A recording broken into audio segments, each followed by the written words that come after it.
Hello. So today again we are come up with some other topics. The topics are Bhagavad Gita and Natya Shastra in UNESCO's Memory of the World Heritage, International Big Cat Alliance, then Green Credit Program.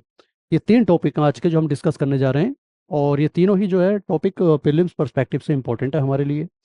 देखिए different reason की वजह से ये news में है और news में है तो डिस्कस, क्योंकि जो टॉपिक कुछ ऐसे होते हैं जो हो सकता है कि 1 साल या 2 साल पहले लॉन्च हुए हों, बट रेलेवेंट अगर वो मान लीजिए लास्ट ईयर या पहले नहीं आए हैं तो उनकी प्रोबेबिलिटी होती है कि वो आ सकते हैं, because current affairs does not mean that कि आपका अगर 25 का प्रीलिम्स है तो 25 का ही करंट अफेयर्स आएगा। अब करंट अफेयर्स का थोड़ा सा ट्रेंड चेंज हो गया यूपीएससी के पेपर में, अगर आप देखें तो 2 years 3 years even 5 years back तक का भी वो पूछ लेता है।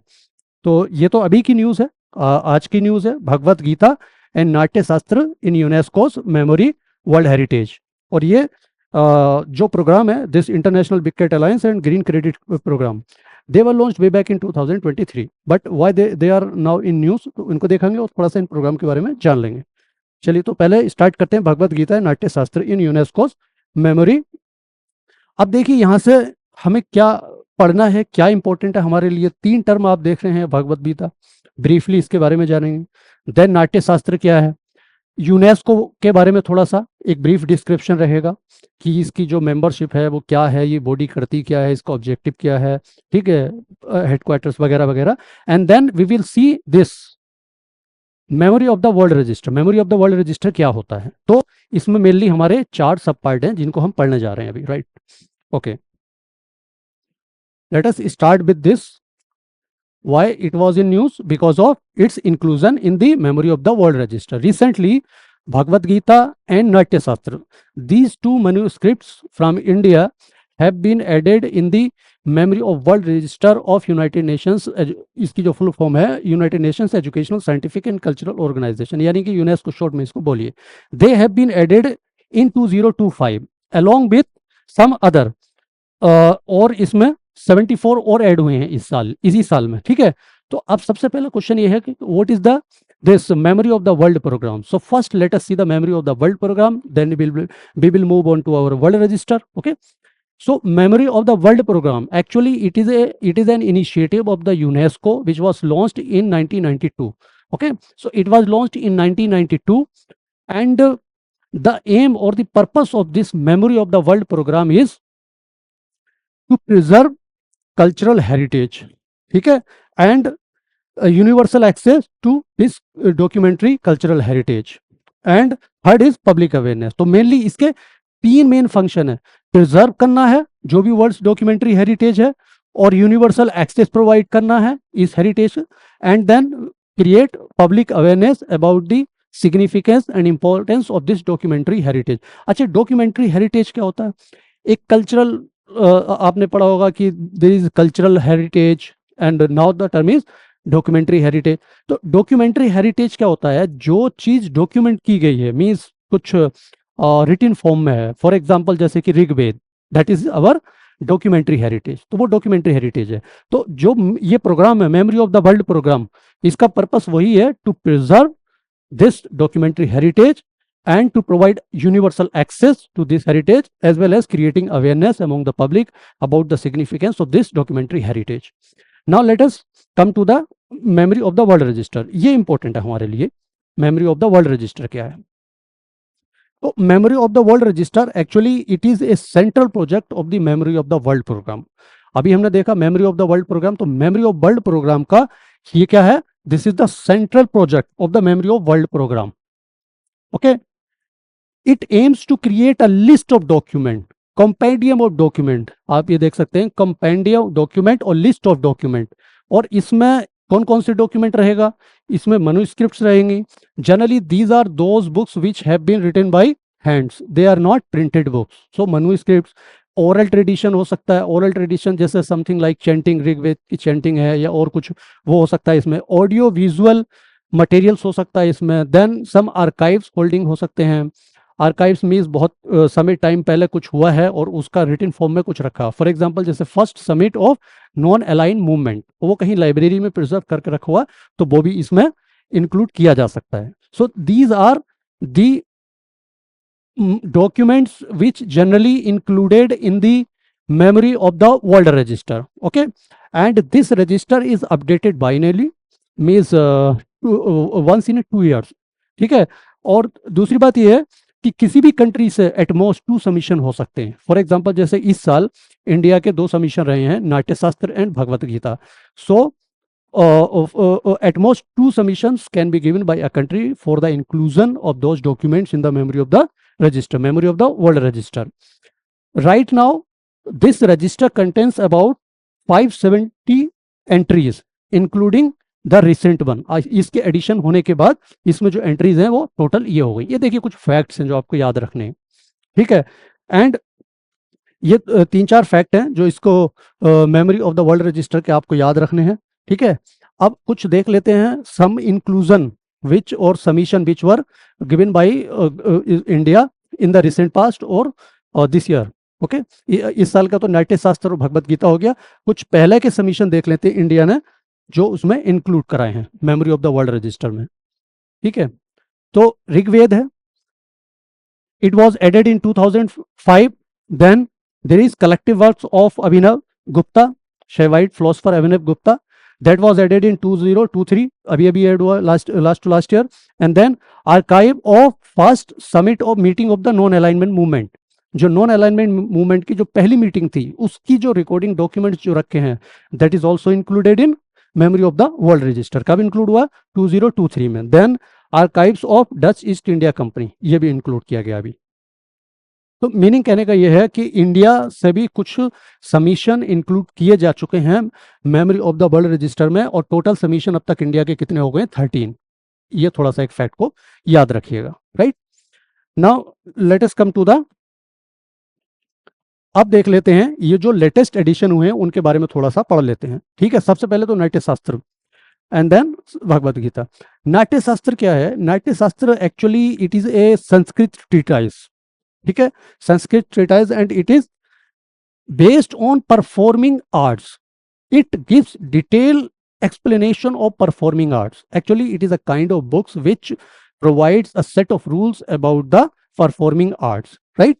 और ये it consists of around 36,000 verses and traditionally it is attributed to Bharat. Bharat means he is the writer of this Sanskrit book, right? और मेन emphasis नाट्य शास्त्र का किस पे है?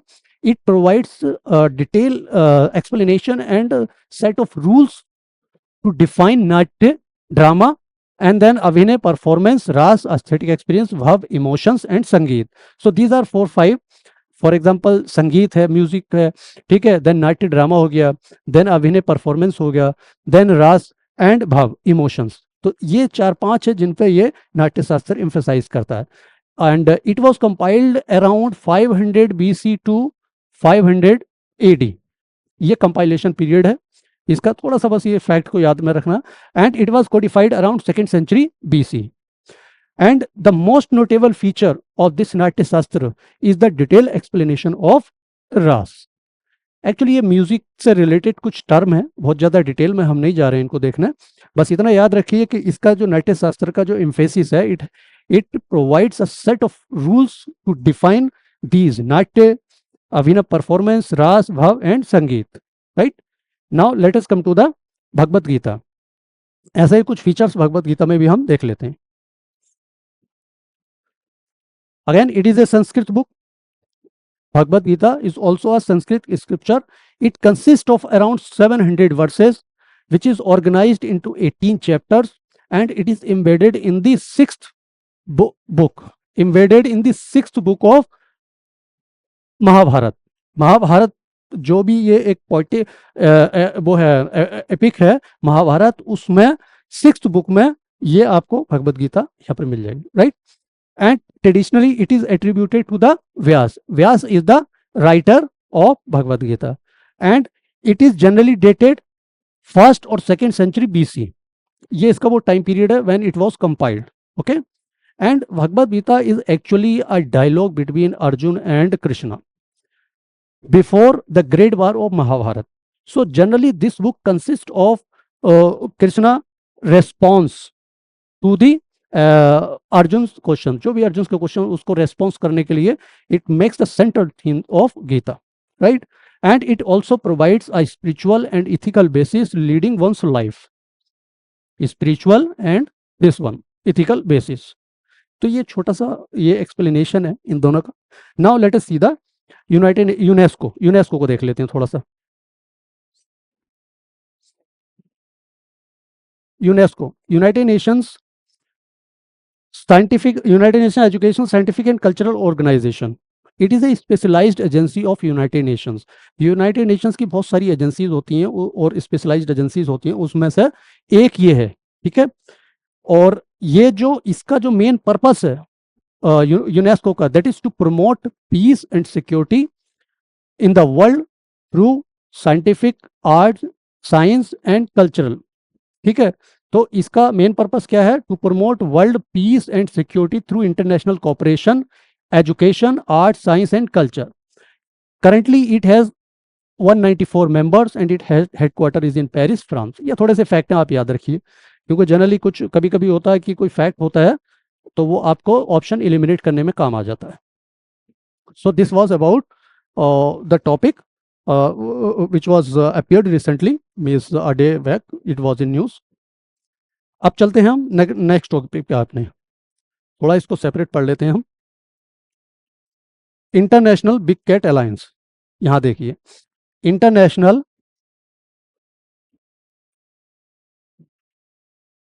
बिग कैट अलायंस,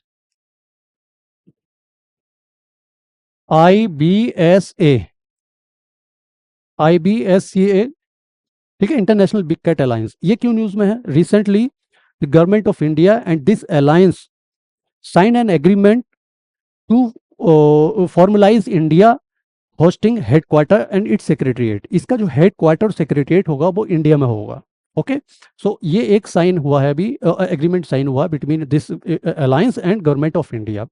अब इसके बारे में थोड़ा सा पढ़ लेते हैं, ये कि इंटरनेशनल बिग कैट अलायंस है क्या?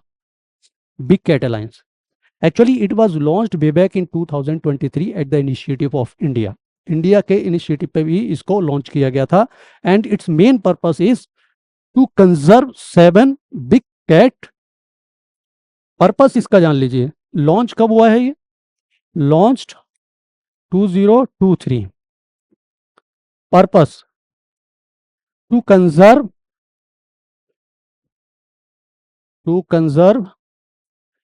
7 big cats.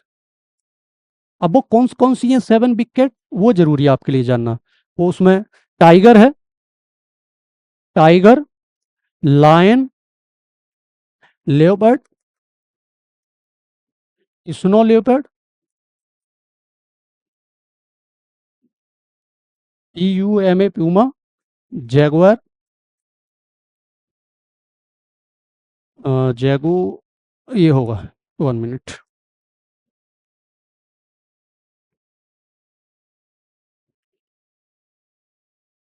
Jaguar and cheetah. ये 7 हैं, इनको थोड़ा ध्यान में रखना आपको, ठीक है. Tiger, lion, leopard, snow leopard, puma, jaguar and cheetah, ये 7 हैं.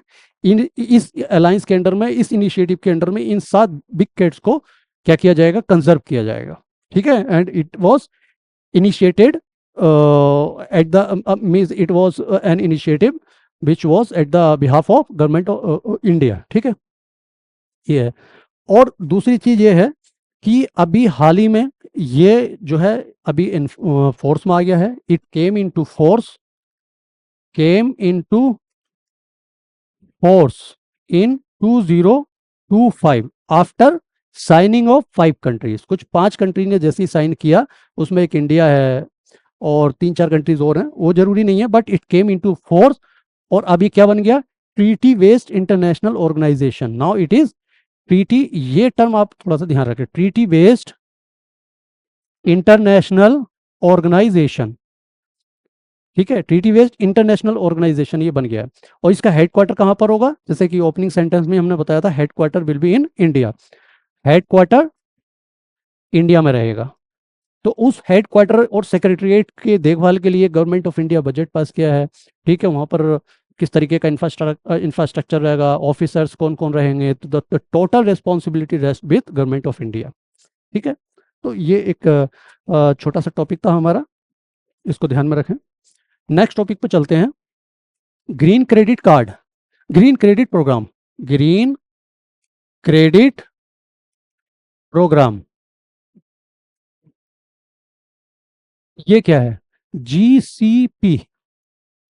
Actually this was in news because of some legal aspects which was actually pointed out by the Ministry of Law and Justice.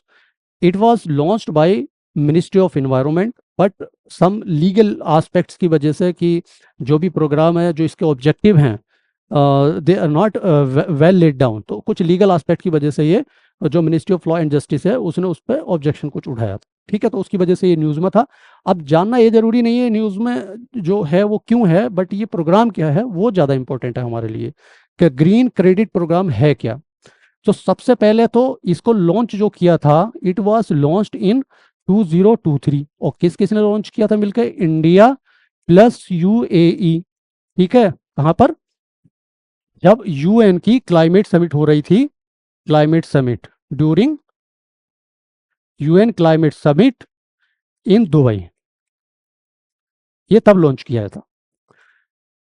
इसका जो objective है वो ये है कि it will promote pro planet action in response to climate change. क्या promote करेगा ये, promote pro planet action in response to climate change, in response to climate change. Main किस पे एम्फेसाइज करता है जीसीपी, जीसीपी का जो मेन सेंट्रल पॉइंट है वो ये है कि इट सीक्स और it promote voluntary voluntary participation. क्या प्रमोट करता है ये, वॉलेंट्री, यही प्रोग्राम है, वॉलेंट्री पार्टिसिपेशन,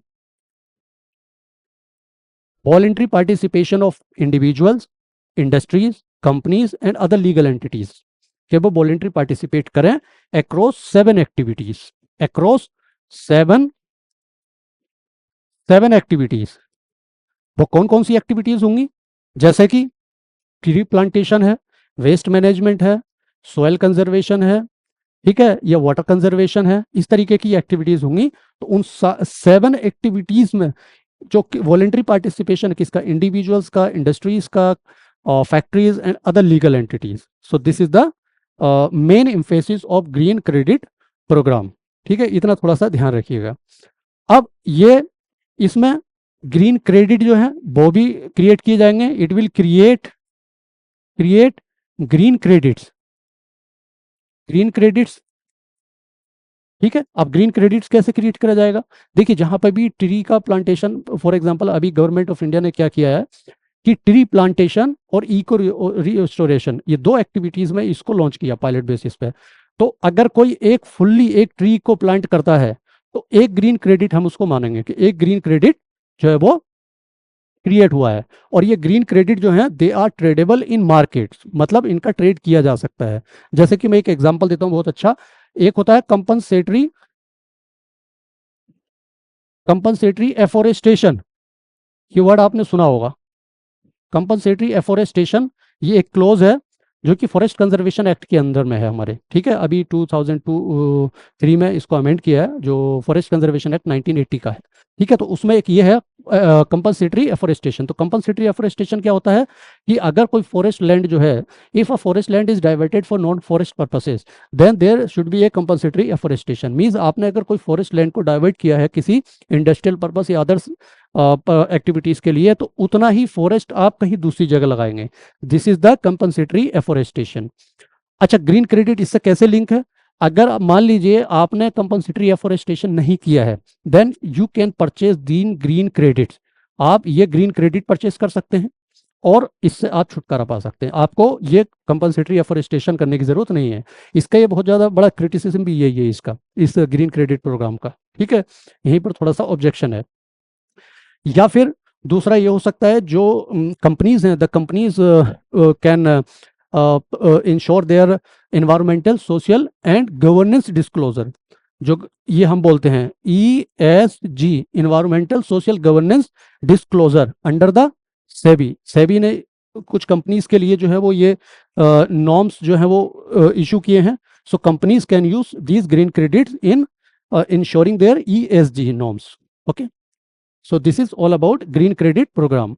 और ग्रीन क्रेडिट के एक दो क्रिटिसिज्म है। एक तो यही है क्रिटिसिज्म पहला, कि ये कंपनसेटरी एफोरेस्टेशन में आप अगर इसको एक ट्रेडेबल क्रेडिट, अगर आप इसको ट्रेड करते हो और वो अगर परचेस कर लेता है, तो it is indirectly a kind of deforestation. Means forest have been cut down but the equal amount of the forest have not been planted in other area. उसने ग्रीन क्रेडिट को परचेस किया और इससे उसको क्या हुआ, वो इस रेस्पॉन्सिबिलिटी से, ये जो भी इसका ये कॉम्प्लायंस है, लीगल कॉम्प्लायंस है, उसको उसको जो है वो छुटकारा मिल गया, राइट।